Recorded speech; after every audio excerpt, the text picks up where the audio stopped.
Believers church, Vijayagiri public school, Annalur PO, Ashtamichira, Chalakudy.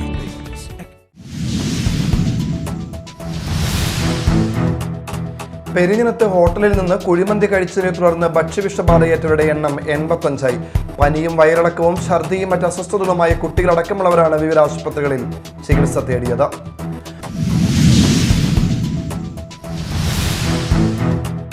മാധ്യമപ്രവർത്തകനെ കള്ളക്കേസിൽ കുടുക്കി arrest ചെയ്ത് റിമാൻഡ് ചെയ്ത സംഭവത്തിൽ വ്യാപക പ്രതിഷേധം. 24 news channel Athirappilly reporter Rubin ലാലിനെയാണ് അതിരപ്പള്ളി പോലീസ് കസ്റ്റഡിയിലെടുക്കുകയും 14 ദിവസത്തേക്ക് റിമാൻഡ് ചെയ്യുകയും ചെയ്തത്.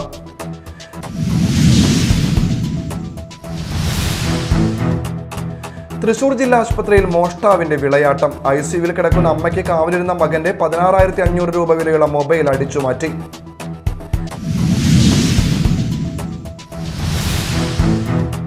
നമസ്കാരം, ന്യൂസ് റൗണ്ടപ്പിലേക്ക് സ്വാഗതം. വിശദമായ വാർത്തകൾ നോക്കാം.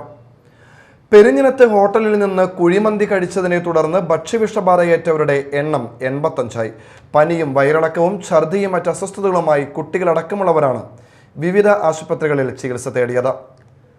മയോണൈസാണ് ഭക്ഷ്യവിഷബാധയ്ക്ക് കാരണമായതെന്നാണ് പ്രാഥമിക നിഗമനം. ശനിയാഴ്ച രാത്രി 8:30 പെരിഞ്ഞനം സെന്ററിന് വടക്ക് ഭാഗത്ത് പ്രവർത്തിക്കുന്ന സെയിൽ ഹോട്ടലിൽ നിന്നും അൽഫാം, കുഴിമന്തി അടക്കമുള്ള ഭക്ഷണം വാങ്ങി കഴിച്ചവരാണ് ആശുപത്രിയിൽ ഉള്ളത്. കൂടുതൽ പേരും പാഴ്സൽ വാങ്ങി കൊണ്ടുപോയവരാണെന്ന് പറയുന്നു. ഭക്ഷണം കഴിച്ച് അർദ്ധരാത്രിയോടെ അസ്വസ്ഥത പ്രകടിപ്പിച്ചവരാണ് പെരിഞ്ഞനം സാമൂഹികാരോഗ്യ കേന്ദ്രം, ഇരിങ്ങാലക്കുട, കൊടുങ്ങല്ലൂർ, പുതിയകാവ്, വലപ്പാട് എന്നിവിടങ്ങളിലെ വിവിധ ആശുപത്രികളിൽ ചികിത്സ തേടിയത്. കുട്ടികളടക്കം പലരും ആശുപത്രികളിൽ ചികിത്സയിലാണ്. സംഭവത്തെ തുടർന്ന് ആരോഗ്യവകുപ്പും ഫുഡ് ആൻഡ് സേഫ്റ്റിയും ഹോട്ടലിൽ പരിശോധന നടത്തി. കുഴിമന്തിയോടൊപ്പം നൽകിയ മയോണൈസാണ് ഭക്ഷ്യവിഷബാധയ്ക്ക് കാരണമായതെന്നാണ് പ്രാഥമിക നിഗമനം. Media time, Perinjanam. വനംവകുപ്പ് അധികൃതരുടെ അനാസ്ഥ. എച്ചിപ്പാറയിൽ യുവാക്കളെ കൊണ്ട് രാജവെമ്പാലയെ പിടിക്കുന്ന വീഡിയോ പുറത്ത്. യാതൊരുവിധ സുരക്ഷയും മുൻകരുതലുമില്ലാതെ എച്ചിപ്പാറയിലെ യുവാക്കളാണ് കൊടും വിഷമുള്ള രാജവെമ്പാലയെ പിടികൂടിയത്. കഴിഞ്ഞ തിങ്കളാഴ്ച ഉച്ചതിരിഞ്ഞായിരുന്നു സംഭവം. എച്ചിപ്പാറ പുഴയോരത്തെ കരിങ്കൽക്കെട്ടിൽ കയറിയ രാജവെമ്പാലയെ നാട്ടുകാരാണ് ആദ്യം കണ്ടത്. പിന്നീട് വനംവകുപ്പ് അധികൃതരെ വിവരമറിയിക്കുകയായിരുന്നു. സ്ഥലത്തെത്തിയ ഉദ്യോഗസ്ഥർ നാട്ടിലെ ചെറുപ്പക്കാരോട് പാമ്പിനെ പിടിക്കാൻ ആവശ്യപ്പെടുകയായിരുന്നു. അവിടെയുണ്ടായിരുന്ന 2 യുവാക്കളും ചില ബീറ്റ് ഫോറസ്റ്റ് ഉദ്യോഗസ്ഥരും ചേർന്ന് പാമ്പിനെ പിടികൂടാൻ ശ്രമം തുടങ്ങി. കരിങ്കല്ലുകൾ മാറ്റുന്നതിനിടെ പാമ്പ് പുറത്തേക്ക് ചാടുകയായിരുന്നു. കൂടെയുള്ള ഒരാൾ പാമ്പിൻ്റെ വാലിൽ പിടികൂടിയെങ്കിലും പത്തി വിടർത്തി കൊത്താനൊരുങ്ങുന്നതും പിന്നീട് പാമ്പ് കയ്യിൽ നിന്നും വഴുതിപ്പോവുകയുമായിരുന്നു. ഇതിനിടെ പാമ്പ് പലതവണ യുവാക്കൾക്ക് നേരെ തിരിഞ്ഞു. കഷ്ടിച്ചാണ് യുവാക്കളുടെ ജീവൻ തിരിച്ചു കിട്ടിയത്. പുഴയിലേക്ക് പാഞ്ഞ പാമ്പിനെ യുവാക്കൾ വീണ്ടും പിടികൂടി വനംവകുപ്പ് ഉദ്യോഗസ്ഥർക്ക് കൈമാറി. പാമ്പിനെ പിടികൂടുന്ന സമയത്ത് വനംവകുപ്പിലെ ഉന്നതരും ഉണ്ടായിരുന്നതായി പറയുന്നു. സമീപത്തുണ്ടായിരുന്നവർ എടുത്ത വീഡിയോ പുറത്തു വന്നതോടെ വനപാലകർക്കെതിരെ വ്യാപക പ്രതിഷേധമാണ് ഇപ്പോൾ ഉയരുന്നത്. റെസ്ക്യൂ ടീമിനെ അറിയിക്കാതെ യാതൊരു മുൻപരിചയവുമില്ലാത്ത പ്രദേശവാസികളായ യുവാക്കളെ ഉപയോഗിച്ച് രാജവെമ്പാലയെ പിടികൂടാൻ പ്രേരിപ്പിച്ച വനംവകുപ്പ് ഉദ്യോഗസ്ഥർക്കെതിരെ നടപടിയെടുക്കണമെന്നാണ് മനുഷ്യാവകാശ സംഘടനയായ HRPM ചെയർമാൻ ജോൺസൺ പുല്ലുത്തി ആവശ്യപ്പെട്ടത്. Media time, Chalakudy. പാലപ്പിള്ളി മേഖലയിൽ പുലിയിറങ്ങി ഭീതി പരത്തിയതോടെ തോട്ടങ്ങളിൽ അലഞ്ഞു നടക്കുന്ന പശുക്കൾ കൂട്ടത്തോടെ ഇഞ്ചക്കുണ്ട് പ്രദേശത്തേക്ക് ചേക്കേറിയത് കർഷകർക്ക് ദുരിതമാകുന്നു. 50-ലേറെ പശുക്കളാണ് ജനവാസ മേഖലയിലെത്തിയത്. ഇഞ്ചക്കുണ്ട് പ്രദേശത്തെ പറമ്പുകളിൽ കൂട്ടത്തോടെ എത്തി പശുക്കൾ കൃഷി നശിപ്പിക്കുകയാണെന്ന് കർഷകർ പറയുന്നു. വാഴയും പച്ചക്കറിയും ഒന്നാകെ നശിപ്പിക്കുന്ന അവസ്ഥയായതോടെ കർഷകർ ഇവയെ തുരത്താൻ പാടുപെടുകയാണ്. 2 ആഴ്ച മുൻപാണ് പശുക്കൾ ഇഞ്ചക്കുണ്ട് പ്രദേശത്ത് എത്തിയത്. 3 കിലോമീറ്റർ മാറിയുള്ള മുപ്ലി എസ്റ്റേറ്റുകളിൽ അലഞ്ഞു നടന്ന പശുക്കളാണ് ഇവിടെ എത്തിയതെന്ന് പ്രദേശവാസികൾ പറഞ്ഞു. പാലപ്പിള്ളി കാരിക്കുള മേഖലയിൽ കഴിഞ്ഞ ആഴ്ചകളിൽ പുലിയിറങ്ങി പശുക്കളെ കൊന്നിരുന്നു. പുലിയുടെ ആക്രമണം പതിവായതോടെയാകാം പശുക്കൾ കൂട്ടമായി സുരക്ഷിത സ്ഥലങ്ങളിലേക്ക് എത്തുന്നതിന് കാരണമെന്ന് നാട്ടുകാർ പറയുന്നു. കാർഷിക മേഖലയായ ഇഞ്ചക്കുണ്ടിൽ തോട്ടപ്പശുക്കൾ ഇറങ്ങി കൃഷി നശിപ്പിച്ചതോടെ ഏറെ നഷ്ടമാണ് കർഷകർ നേരിടുന്നത്. കാടിറങ്ങിയ പശുക്കളെ പിടികൂടാൻ പുലി എത്തുമോ എന്ന ആശങ്കയും നാട്ടുകാർക്കുണ്ട്.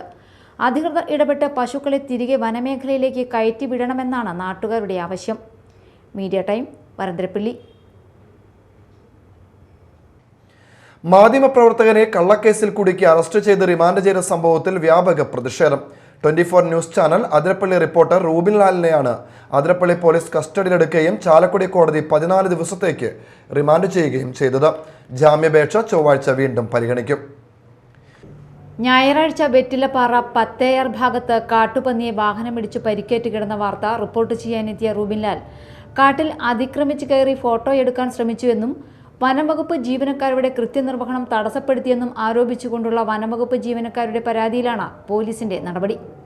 കിടപ്പുരോഗിയായ അമ്മയോടൊപ്പം താമസിക്കുന്ന അദ്ദേഹത്തെ മാനദണ്ഡങ്ങൾ ഒന്നും പാലിക്കാതെ ബന്ധുക്കളെയോ അമ്മയെയോ അറിയിക്കാതെ അർദ്ധരാത്രിയിൽ തന്നെ അറസ്റ്റ് ചെയ്ത് കൊണ്ടുപോവുകയും മൊബൈൽ ഫോൺ നശിപ്പിച്ചതായും റൂബിൻ ലാൽ പറഞ്ഞു.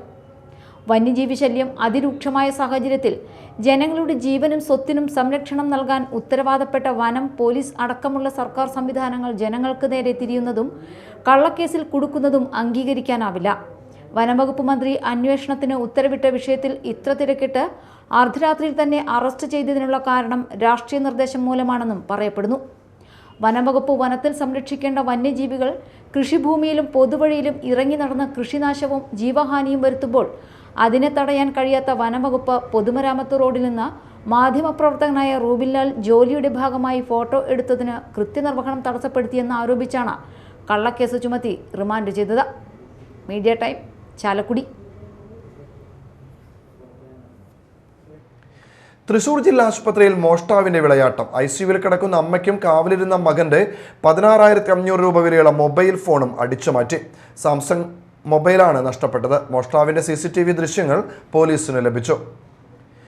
കുട്ടനെല്ലൂർ സ്വദേശിയായ ചെമ്പിൽ സന്തോഷിനാണ് ദുരനുഭവം. സോഡിയം കുറഞ്ഞതിനെ തുടർന്നാണ് അമ്മ ദേവകിയെ ICUവിൽ പ്രവേശിപ്പിച്ചത്. തിങ്കളാഴ്ച പുലർച്ചെ 4 മണിയോടെയാണ് മോഷണം നടന്നത്. 5 മണിക്ക് ഉണർന്നപ്പോഴാണ് മൊബൈൽ നഷ്ടപ്പെട്ടതറിയുന്നത്. ICUവിന് മുമ്പിൽ ഉറങ്ങിക്കിടക്കുകയായിരുന്നു സന്തോഷ്. സന്തോഷിന്റെ സഹോദരിയും സഹോദരി പുത്രനും ഇവിടെ ഉണ്ടായിരുന്നുവെങ്കിലും ഉറക്കത്തിൽപ്പെട്ടു. വാച്ച്മാനും ഉറങ്ങിപ്പോയെന്ന് സന്തോഷ് പറയുന്നു. സാംസങ്ങിന്റെ മൊബൈൽ 1 വർഷം മുമ്പാണ് വാങ്ങിയത്. CCTV ദൃശ്യങ്ങൾ പരിശോധിച്ച പോലീസ് പ്രതിയെ തിരിച്ചറിഞ്ഞിട്ടുണ്ട്. ഇയാൾ മുമ്പും ഇവിടെ മോഷണത്തിന് പിടിയിലായിട്ടുണ്ടെന്ന് ആശുപത്രി പരിസരത്തെ ഓട്ടോ ഡ്രൈവർമാർ പറയുന്നു. ഈസ്റ്റ് പോലീസിൽ പരാതി നൽകിയതിന്റെ അടിസ്ഥാനത്തിലാണ് അന്വേഷണം നടക്കുന്നത്. ഇന്റീരിയർ വർക്കാണ് സന്തോഷിന്. നഗരഹൃദയത്തിൽ സ്ഥിതി ചെയ്യുന്ന ആശുപത്രിയിലെ മോഷ്ടാവിന്റെ വിളയാട്ടം ആശങ്കയുണ്ടാക്കിയിട്ടുണ്ട്. ഈസ്റ്റ് പോലീസ് സ്റ്റേഷനും സമീപമാണ്. Media time, Thrissur. കുഴിക്കാട്ടുശ്ശേരി വിശുദ്ധ മറിയം ത്രേസ്യ ധന്യൻ ഫാദർ ജോസഫ് വിരയത്തിൽ തീർത്ഥാടന കേന്ദ്രത്തിൽ വിശുദ്ധയുടെ തിരുനാൾ 30-ന് കൊടിയേറും. പ്രധാന തിരുനാൾ ജൂൺ 8-നും 8-ാമിടം ജൂൺ 15-നും നടക്കും. തിരുനാളിനുള്ള ഒരുക്കങ്ങൾ പൂർത്തിയായതായി സംഘാടകർ പത്രസമ്മേളനത്തിൽ അറിയിച്ചു. പ്രധാന തിരുനാൾ ജൂൺ 8-നും 8-ാമിടം ജൂൺ 15-നും നടക്കും. 30 മുതലുള്ള നവനാൾ ദിനങ്ങളിൽ ദിവസവും രാവിലെ 10:30-ന് ദിവ്യബലി, സന്ദേശം, നൊവേന, നേർച്ച ഭക്ഷണം എന്നിവയും വൈകിട്ട് 6-ന് ദിവ്യബലി, സന്ദേശം, ലതീഞ്ഞ്, നൊവേന, പ്രദക്ഷിണം, നേർച്ച ഭക്ഷണം എന്നിവയും നടക്കും. തിരുനാൾ കൊടിയേറ്റ ദിനത്തിൽ വിശുദ്ധയുടെ മാതൃഇടവകയായ അങ്കമാലി തുറവൂർ സെന്റ് അഗസ്റ്റിൻ പള്ളിയിൽ നിന്നും ഉച്ചതിരിഞ്ഞ് 3-നുള്ള ആരാധനയെ തുടർന്ന് പുറപ്പെടുന്ന ദീപശുഖ പ്രയാണം വൈകിട്ട് 5:45-ന് തീർത്ഥാടന കേന്ദ്രത്തിൽ എത്തിച്ചേരും. Major archbishop Mar Raphael Thattil ദീപശുഖ സ്വീകരിച്ച് കബറിടത്തിലെ വിളക്ക് തെളിയിക്കും. ജൂൺ 1 മുതൽ 5 വരെയുള്ള ദിവസങ്ങളിൽ പഞ്ചക്ഷതധാരിയായ വിശുദ്ധ മറിയം ത്രേസ്യയെ അനുസ്മരിച്ചു പഞ്ചദിന സംഗമം നടക്കും. 1-ന് ഗായക സംഗമവും സംഘഗാന മത്സരവും, 2-ന് യുവജന സംഗമം, 3-ന് കുടുംബ സംഗമം, 4-ന് മാതൃസംഗമം, 5-ന് വിദ്യാർത്ഥി സംഗമം എന്നിവയാണ് ക്രമീകരിച്ചിട്ടുള്ളത്. പ്രധാന തിരുനാൾ ദിനമായ ജൂൺ 8-ന് രാവിലെ 6 മുതൽ രാത്രി 7 വരെ ദിവ്യബലികൾ അർപ്പിക്കപ്പെടും. 9:30-ന് തിരുനാൾ കുർബാനയിൽ ഇരിങ്ങാലക്കുട രൂപതാ ബിഷപ്പ് മാർ പോളി കണ്ണുകാടൻ മുഖ്യ കാർമ്മികനാകും. ഉച്ചതിരിഞ്ഞ് 3-നുള്ള ദിവ്യബലിയെ തുടർന്ന് തിരുനാൾ പ്രദക്ഷിണവും തിരുശേഷിപ്പ് വണക്കവും നടക്കും. പ്രധാന തിരുനാൾ ദിനത്തിൽ രാവിലെ 8 മുതൽ രാത്രി 8 വരെ നേർച്ച ഭക്ഷണ വിതരണത്തിന് ക്രമീകരണം ഒരുക്കിയിട്ടുണ്ട്. തിരുനാളിനുള്ള വിപുലമായ ഒരുക്കങ്ങൾ ഇതിനകം പൂർത്തിയായതായി പരിപാടികൾ വിശദീകരിച്ച പത്രസമ്മേളനത്തിൽ തീർത്ഥാടന കേന്ദ്രം director father John Kavalakkad, holy family സന്യാസിനി സമൂഹത്തിന്റെ superior general mother Annie Kuriakose, അഡ്മിനിസ്ട്രേറ്ററും ജനറൽ കൺവീനറുമായ sister Elsy Xavier, general convener Jojo Ambukkan, publicity committee കൺവീനർമാരായ sister Jesin Therese, Abhilash Pulluparambil, vice postulator sister Vinaya എന്നിവർ പറഞ്ഞു. Media time, Mala. ഇനി നാട്ടിൽ നടന്നത്.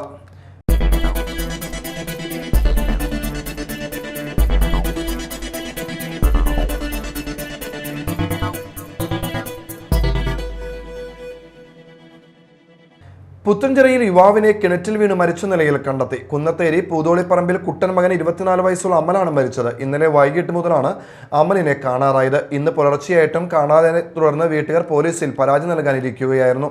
രാവിലെ നടത്തിയ തെരച്ചിലിലാണ് മൃതദേഹം കിണറ്റിൽ കണ്ടെത്തിയത്. തവിട് ചീഞ്ഞഴിഞ്ഞ് റെയിൽവേ പരിസരത്ത് ദുർഗന്ധം വമിക്കുന്നു. ചാലക്കുടി റെയിൽവേ സ്റ്റേഷൻ പരിസരത്താണ് രൂക്ഷമായ ദുർഗന്ധം യാത്രക്കാർക്കും പ്രദേശവാസികൾക്കും ബുദ്ധിമുട്ടാകുന്നത്. ഗുഡ്സ് ട്രെയിനിൽ നിന്നും ഇറക്കുന്നതിനിടെ നിലത്ത് വീണ് കിടക്കുന്ന കാലിത്തീറ്റയ്ക്കായി ഉപയോഗിക്കുന്ന മണി തൗഡ് മഴ പെയ്തതോടെ ചീഞ്ഞഴിഞ്ഞതാണ് ദുർഗന്ധത്തിന് കാരണമാകുന്നത്. മാള പ്രസ് ക്ലബിന്റെ സ്ഥാപക പ്രസിഡന്റിന്റെ നാമധേയത്തിലുള്ള ഷാഹുൽ ഹമീദ് മാസ്റ്റർ സ്മാരക ഗ്രന്ഥശാലയുടെ 1ാം വാർഷികാഘോഷവും 2ാം ഘട്ട പുസ്തക സമാഹരണവുമായി ബന്ധപ്പെട്ട് വായനയ്ക്കായി 100 സുദിനങ്ങൾ എന്ന പദ്ധതി ആരംഭിക്കുന്നു. പദ്ധതിയുടെ ഉദ്ഘാടനം മെയ് 28 ചൊവ്വാഴ്ച നടക്കും. വൈകിട്ട് 3:30 മാളക്കടവിലെ പ്രസ് ക്ലബ്ബ് ഹാളിൽ MLA advocate V R Sunilkumar വായനയ്ക്കായി 100 സുദിനങ്ങൾ എന്ന പദ്ധതിയും 2ാം ഘട്ട പുസ്തക സമാഹരണവും ഉദ്ഘാടനം ചെയ്യുമെന്ന് ഗ്രന്ഥശാല president Shandy Joseph Thattakath, secretary Sreedharan Kadalayi, treasurer EP Rajeev, press club secretary Abbas Mala, CR Purushothaman എന്നിവർ പത്രസമ്മേളനത്തിൽ അറിയിച്ചു. ഗ്രന്ഥശാലകളിലേക്ക് വായനക്കാർ വരുന്നില്ലെങ്കിൽ പുസ്തകങ്ങളുമായി അവരെ തേടി ഗ്രന്ഥശാല പ്രവർത്തകർ പോകണമെന്ന് എറണാകുളം ജില്ലാ ലൈബ്രറി കൗൺസിൽ എക്സിക്യൂട്ടീവ് അംഗം TR വിനയകുമാർ പറഞ്ഞു. Ayyampilly SP Mukherjee memorial library യോഗം ഉദ്ഘാടനം ചെയ്ത് സംസാരിക്കുകയായിരുന്നു അദ്ദേഹം. യോഗത്തിൽ വായനശാല പ്രസിഡന്റ് ഗ്രോഡ്വിൻ തോമസ് അധ്യക്ഷനായി. Vice president AC Vikraman, secretary NS Sooraj, VA Varghese എന്നിവർ സംസാരിച്ചു. കസാക്കിസ്ഥാനിൽ നടക്കുന്ന ബയോളജി ഒളിമ്പ്യാഡിൽ ഇന്ത്യയെ പ്രതികരിച്ച് പങ്കെടുക്കാൻ എടവനക്കാട് സ്വദേശിയും +2 വിദ്യാർത്ഥിയുമായ ജയറാം അർഹത നേടി. ഇന്ത്യയിൽ നിന്ന് ഈ പരിപാടിയിൽ പങ്കെടുക്കാൻ അർഹത നേടിയ 4 പേരിൽ ഒരാളാണ് ജയറാം. എടവനക്കാട് മഹാത്മാഗാന്ധി റോഡിൽ ചെമ്പകശ്ശേരി വീട്ടിൽ റിട്ടയേർഡ് മുൻ AO ജയദേവന്റെയും പോസ്റ്റൽ ഡിപ്പാർട്ട്മെന്റ് ഉദ്യോഗസ്ഥ ശ്രീ റാണിയുടെയും ഇളയ മകനാണ് ജയറാം. യാത്ര അടക്കമുള്ള എല്ലാ ചെലവുകളും ഇന്ത്യ കസാക്കിസ്ഥാൻ സർക്കാരുകളാണ് വഹിക്കുന്നത്. SNDP യോഗം കൊടുങ്ങല്ലൂർ യൂണിയൻ പുതിയ പ്രവർത്തനങ്ങൾക്കായി ശാഖകളെ മേഖലകളായി തിരിച്ചു നടത്തുന്ന നേതൃസംഗമത്തിന്റെ ഭാഗമായി വടക്കൻ മേഖല ശാഖതല നേതൃസംഗമം നടന്നു. 3ാമതായി നടന്ന മേഖലാ നേതൃസംഗമം യോഗം കൗൺസിലറും യൂണിയൻ കൺവീനറുമായ PK പ്രസന്നൻ ഉദ്ഘാടനം ചെയ്തു. യൂണിയൻ ചെയർമാൻ PK രവീന്ദ്രൻ അധ്യക്ഷത വഹിച്ചു. അഡ്മിനിസ്ട്രേറ്റീവ് കമ്മിറ്റി അംഗം ബേബിറ മുഖ്യപ്രഭാഷണം നടത്തി. എറിയാട് അഴീക്കോട് തീരദേശ ഹൈവേ അലൈൻമെന്റ് മാറ്റി സ്ഥാപിക്കണമെന്ന് കർഷക കോൺഗ്രസ് ജനറൽ സെക്രട്ടറി സജീവൻ മണ്ണാംതെണ്ടി ആവശ്യപ്പെട്ടു. 41ാം ദിവസത്തെ അനിശ്ചിതകാല സായാഹ്ന ധർണ ഉദ്ഘാടനം ചെയ്ത് സംസാരിക്കുകയായിരുന്നു സജീവൻ. സംയുക്ത സമരസമിതി പ്രസിഡന്റ് AM മുഹമ്മദ് ഇക്ബാൽ അധ്യക്ഷത വഹിച്ചു. യോഗത്തിൽ ബ്ലോക്ക് പ്രസിഡന്റ് PB മൊയ്തു, പ്രതിപക്ഷ parliamentary party leader PK Muhammad, KS Rajeev, Josmi Titus, Naseema Siddique, EK Dasan എന്നിവർ സംസാരിച്ചു. എറിയാട് സത്യാർത്ഥദായിനി സഭയും കുടുംബക്ഷേമ ട്രസ്റ്റും സംയുക്തമായി വിദ്യാഭ്യാസ അവാർഡ് വിതരണവും ട്രസ്റ്റ് വാർഷികവും സംഘടിപ്പിച്ചു. ശ്രീ രാജരാജേശ്വരി ക്ഷേത്രാങ്കണത്തിൽ എറിയാട് പഞ്ചായത്ത് പ്രസിഡന്റ് KP രാജൻ ഉദ്ഘാടനം ചെയ്തു. സഭാ പ്രസിഡന്റ് PA കരുണാകരൻ അധ്യക്ഷത വഹിച്ചു. അഖില കേരള ധീവരസഭ സംസ്ഥാന organising secretary PV Janardhanan, MR Joshy, PV Gangadharan എന്നിവർ സംസാരിച്ചു. Puthenchira mercy wings charitable trust 1ാം വാർഷികം ആഘോഷിച്ചു. മണ്ണാർക്കാട് അഡീഷണൽ ജില്ലാ ജഡ്ജ് ജോമോൻ ജോൺ ഉദ്ഘാടനം ചെയ്തു.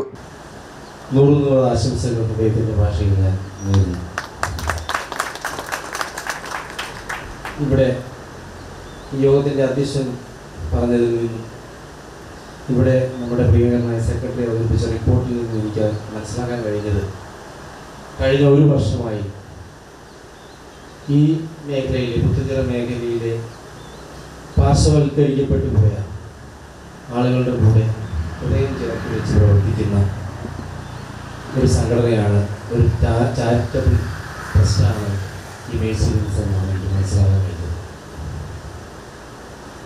ഞാനവിടെ ഈ റിപ്പോർട്ടിങ്ങനെ കേട്ടുകൊണ്ടിരിക്കുമ്പോൾ എൻ്റെ മനസ്സിൽ വന്നത്, ഞാൻ പണ്ട് വായിച്ച ഒരു പുസ്തകത്തിലെ ഒരു വാചകമാണ്. മാർ പൗലോസ് എന്ന് പറഞ്ഞ ഒരു മെത്രാപ്പൊലീത്തനാണ്. അദ്ദേഹം മരിച്ചുപോയി. അദ്ദേഹത്തിൻ്റെ ഒരു പുസ്തകമുണ്ട്, നിശബ്ദരായിരിക്കാൻ നിങ്ങൾക്ക് എന്ത് അവകാശം എന്നാണ് പുസ്തകത്തിൻ്റെ പേര്. ജിജു അരീക്കാടൻ അധ്യക്ഷത വഹിച്ചു. Ward member VN Rajesh, doctor Sijo Varghese, MJ Nijo, Mukundan Charatt, MA Abdul Shukoor, George Manjali എന്നിവർ സംസാരിച്ചു. ഇരിങ്ങാലക്കുട ജനറൽ ആശുപത്രി retired senior nursing officer Lincy പീറ്ററെ ചടങ്ങിൽ ആദരിച്ചു. പ്രധാന വാർത്തകൾ വീണ്ടും. Believers church, Vijayagiri public school, Annalur PO, Ashtamichira, Chalakudy.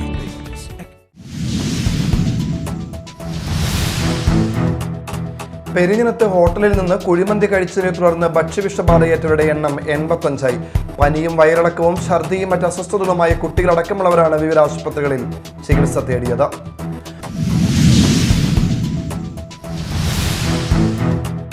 മാധ്യമപ്രവർത്തകനെ കള്ളക്കേസിൽ കുടുക്കി അറസ്റ്റ് ചെയ്ത് റിമാൻഡ് ചെയ്ത സംഭവത്തിൽ വ്യാപക പ്രതിഷേധം. 24 news channel Athirappilly reporter Rubin ലാലിനെയാണ് അതിരപ്പള്ളി പോലീസ് കസ്റ്റഡിയിലെടുക്കുകയും 14 ദിവസത്തേക്ക് റിമാൻഡ് ചെയ്യുകയും ചെയ്തത്.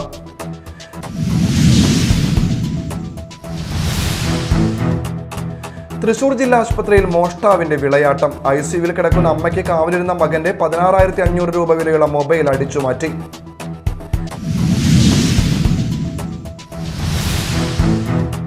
ഇതോടെ ന്യൂസ് റൗണ്ട് അപ്പ് സമാപിച്ചു. നമസ്കാരം.